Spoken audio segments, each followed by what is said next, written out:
The ability to quote is a serviceable substitute for wit. W. Somerset Maugham. At the beginning of the school year, I started writing down quotes that I found thought-provoking, motivational, or funny. I've always found quotes interesting, and I thought that by writing them down, I could potentially learn something about myself or about our world. Now, 7 months later, I have a list of about 40 meaningful quotes that have impacted me in some way. When I first started recording these quotes, I didn't think that they'd be very useful, but I've been shocked at how often I've used them in my everyday life. They've been helpful guidelines for which I can live my life. So today I want to share a few of these quotes with you all and some of the lessons that I've learned from them, and hopefully you will hear one that impacts you as well. The first quote on my list: "Yesterday is the past, tomorrow is the future, but today is a gift." Bill Keene. I first came across this quote in my history class, and it was my inspiration for creating this list. This quote is so important to us because, especially as high schoolers, we get so caught up in what we're going to be doing this weekend or on upcoming tests, college applications, or really just our future in general that we forget that today is what is truly most important. This can lead to unnecessary stress, which can cause harm for our students. Having this quote first on my list always reminds me that living for today is what I should focus on first and foremost. Another inspiring quote on my list is by Albert Einstein. "If you can't explain it simply, then you don't understand it well enough." This has influenced how I learn because I think so many times we get so caught up in the small details that we forget about the broader picture. Albert Einstein reminds us to always focus on the big picture in everything that we do. On the topic of Albert Einstein, how did he become so smart? Some may say he was born that way, but I believe that success is earned through hard work. Thomas Edison says, "Genius is 1% inspiration and 99% perspiration." Many people may disagree, saying that sometimes people get lucky. And we always hear stories about those chance encounters that changes someone's life. And I don't know about you, but it kind of scares me because I want to be successful. But what if I never have that chance encounter? Does that mean that I'll never succeed? Well, I don't think so, and neither does Louis Pasteur. Fortune favors the prepared mind. Now, I believe that a prepared mind is an educated mind. Not necessarily one that's just smart in school, but smart in life. Aristotle says, "The mark of an educated mind is the ability to entertain a thought without accepting it." Aristotle makes a good point here because anyone can argue for their side of the argument, but the ability to truly consider the other side is what makes someone educated. Now, this advice is timely because in today's society, especially in politics, you either have to agree or disagree, be right or wrong, be Republican or Democrat.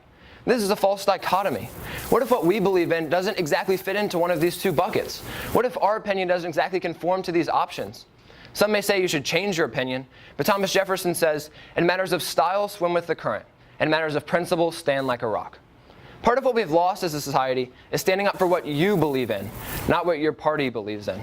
I guarantee that very few people agree 100% with their political party, and yet each party despises the other.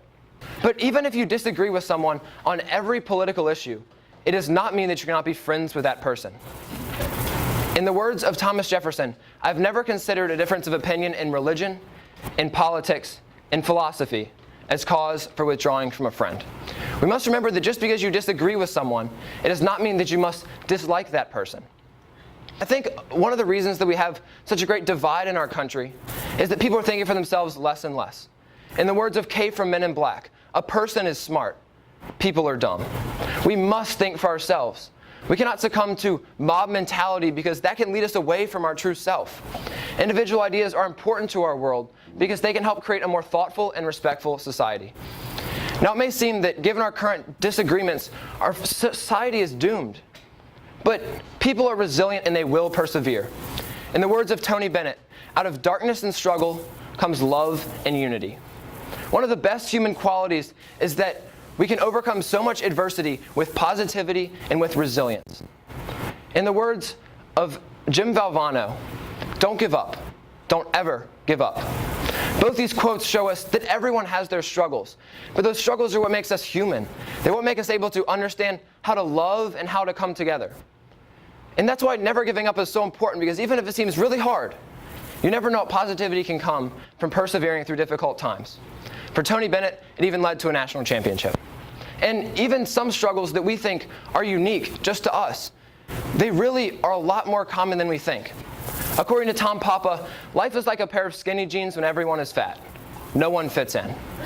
So be yourself, be resilient, and don't give up, because you never know what positivity can come from overcoming adversity.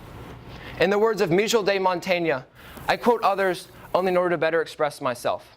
So if we take anything from this talk, let it be that we must value today. We must be open to different ideas. And just because you disagree with someone, it does not mean that you must dislike that person. And in the end, perseverance wins.